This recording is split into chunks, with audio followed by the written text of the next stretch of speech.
Hey guys, Matt Flanagan here from BlueHub. So one of the questions we regularly get is what can I do around the reporting out of Cin7 Core or DIA.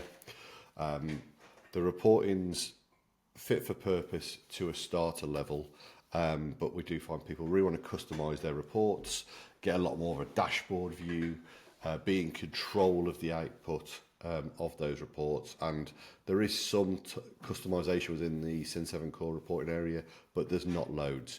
So we tend to work with clients. This is one of the products that we work with, clients who want to really customize their reporting out of the system. So this is a system called Easy Insights out of the US.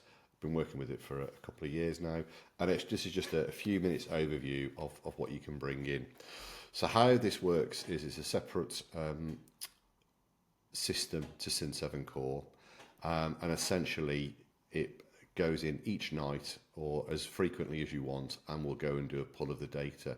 So all the data here, this is a dummy set, so it's got some US data in, but essentially you can set up that you would do a refresh daily or certain days, certain time of the day. So we have people who will do it overnight when people aren't working, go and take the latest set of data. So essentially they can have the data out of Cin7 Core completely up to date. So let's go back in.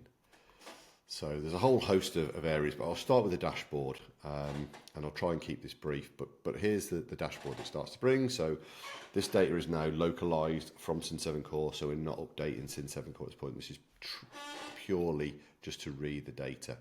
So there's a whole list of areas that are covered on the dashboard, and I'll click into some of them: margin, sales, forecasting, products, sort of goes on and on really, purchases, fulfillments, production, health. So a whole area, and all of these is a predetermined dashboard that comes to life. So let's reduce some of these. I'll show you a few of them, and the beauty is you can actually take these and you can either choose to edit them and customize them. You can choose to export them out to a PDF or an Excel. You're really in control of what you want to do with it. But let's have a look at the KPI. So I'll pick up the KPI. So here's your classic type of dashboard view. While that's loading, you can bring filters in, so you can filter certain things. You can put dates. You can put comparison dates if you so wish. So let's do last full quarter. We'll pick on. And that's going to go away, that's going to load, that's getting all the information. So, yeah, that's fine. So that's off now and picking up all the information. So we've got the average inventory value, your sell-through rate, contribution margin, average order values, invoiced amounts, number of new customers. And what this is doing is looking essentially at the comparative period. So if I were to do last full month, it's going to go and work. All of these now are going to be a comparison of last full month to prior full month. So this would be looking at essentially May back into April at the point we're doing this recording. So you can see there's a lot there. You can actually click into things and see what the base of that is. Now, this isn't connected to Cin7, but if it were to be connected to Cin7, these, like your sales order and your invoice, they would be hyperlinked, and you'll be able to click those and go in, and it'd take you into the exact order. So although it's not going to be sending the information back to Cin7 Core at this point, you are able to view, if you're logged into Cin7, look at some of that detail. So there's some of the aspects there. I'm going to go back into the welcome screen. What are the KPI? Oh, back into the welcome screen. We've got monthly metrics.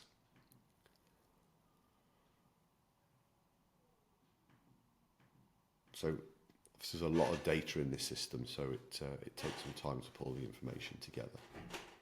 So there you've got a bit more of a view, your sales, your margin, any production, average inventory value. So that's like a bit of a review of where you're at, and you can choose to edit this and bring other elements in if you so wish, to really bring that to life. Let's go back.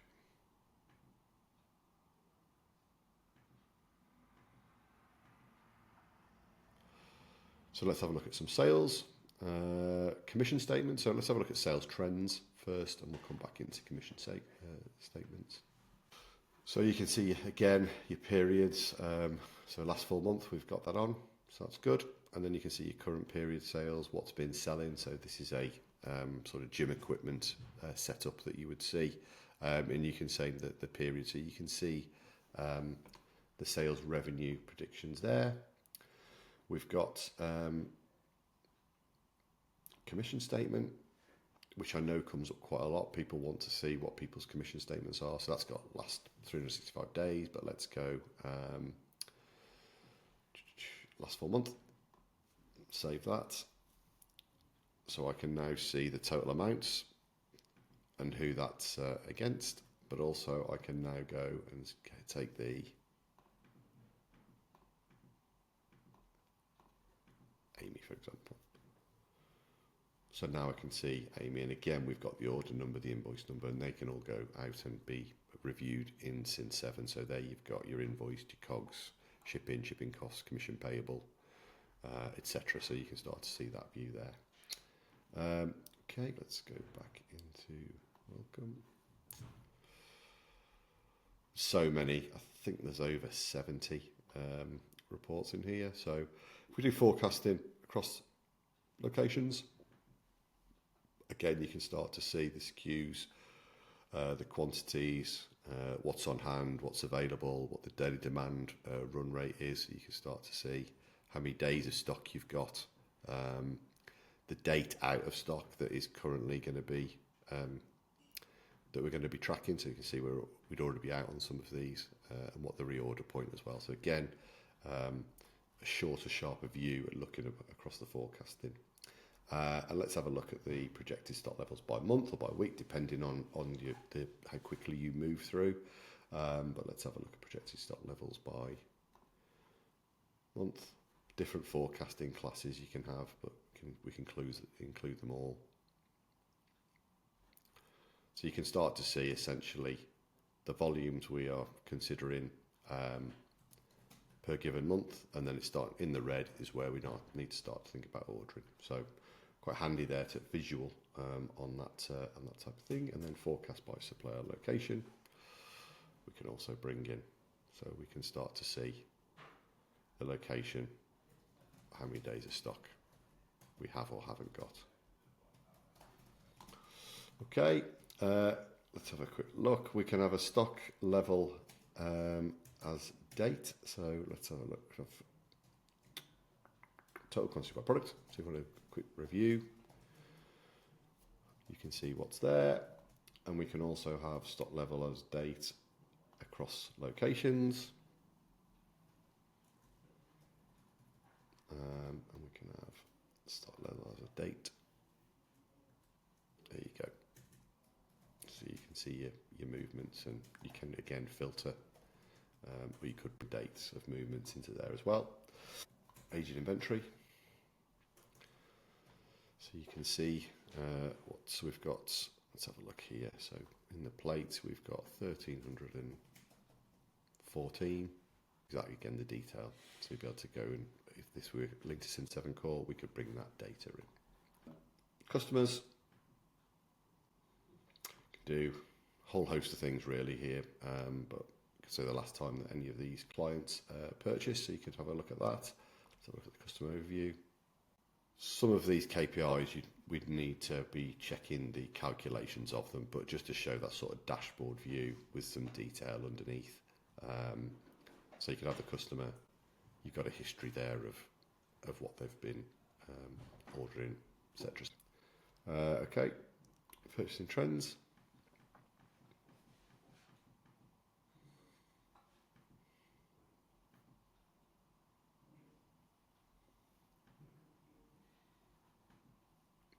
So we can see here we're purchasing off, whether we're purchasing more or less than previous periods. So again, you can start to get that purchasing trend view of what's happening in those scenarios. Okay.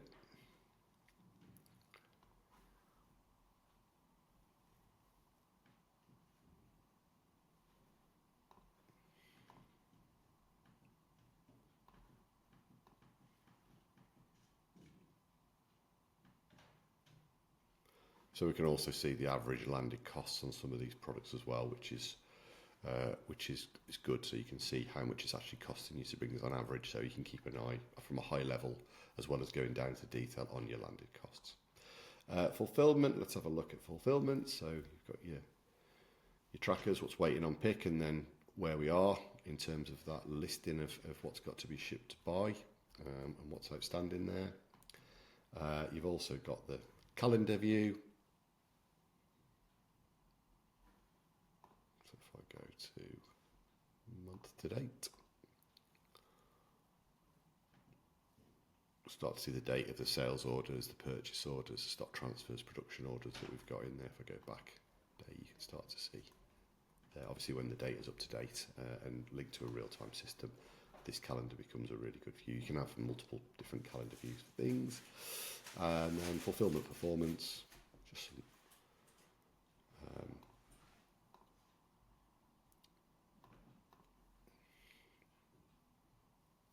start to see there. So what's the average it takes us to deliver our ship day range there. On time in full by month, 19%. Days to fulfill, average was 8.6 for that month. So you can work out whether that's strong or not so strong. Production, there's not too much in here in terms of production. This is interesting. So there's like a health, so these are validation points here. So you've got 0, it says dollar, but status of completed, what had, and 0 cogs against it. So that's quite good if you're worried that you're not tracking your cogs properly. And equally, if you've got, you can see the sales orders that don't have a shipping cost against them. Should they have? Are we missing a trick there?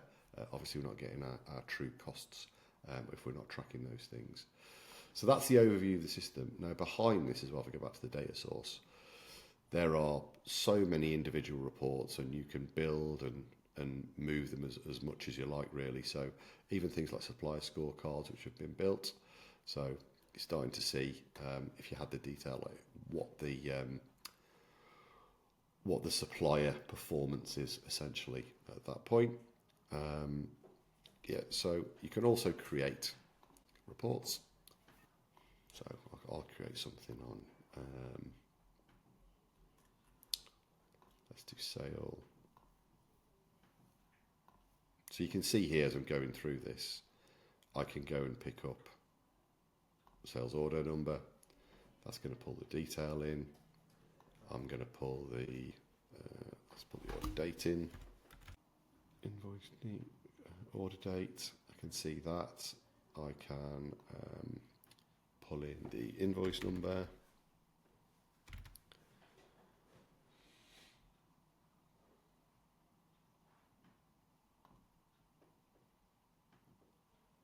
And I could pull in the payment amount.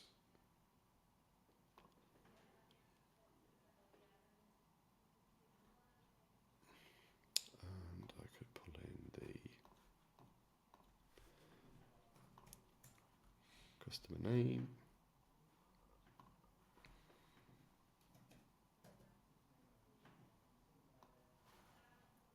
So we've got that there, and let's pull in the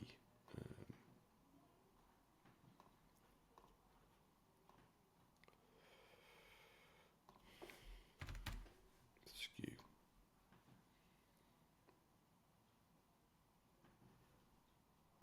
So there's the SKUs. I could bring in the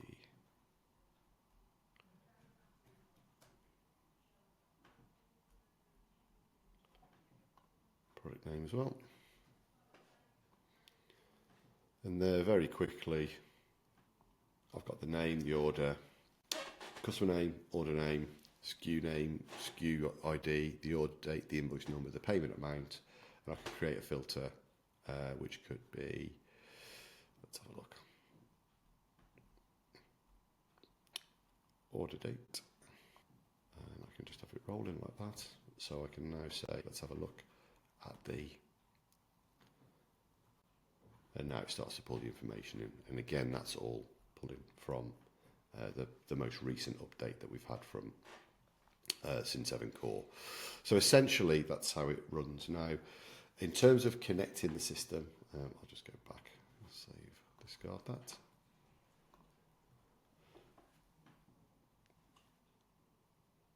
Essentially, this product now, you take it through the API. So what happens is you connect this to Cin7 Core via the API, and then once that's set up, it pulls that data on the agreed consistency or frequency of how you want to pull the data. So that can be manual, that you want to do it when you're ready, or it can be that it just runs a certain amount of times a day or a certain time of day and pulls that information in. So you would need a Cin7 Core Spare API. So if you haven't got one, you need to purchase one, and then this would link in. It comes out of the box with this type of overview and dashboard, but equally, if you're very specific on certain reporting and outputs that you want to see, it can also do that. There's a whole area of users and levels of security and who's in a group and who can have access, etc. So all of that's there, and you can have quick links to any of the key reports that you keep wanting to go back to. So I don't know, Cin7 dashboard, I'll keep going back to that. So if you're interested and want to know more, please speak to whoever has sent you this video. But really good product, really gives you the opportunity to build the reports that you want. There's a lot of rich data in Cin7 Core, and it can be really valuable to build exactly what you want from the system. Thanks a lot for watching. I hope that's useful, and I look forward to speaking to you soon. Thanks a lot now. Cheers. Bye.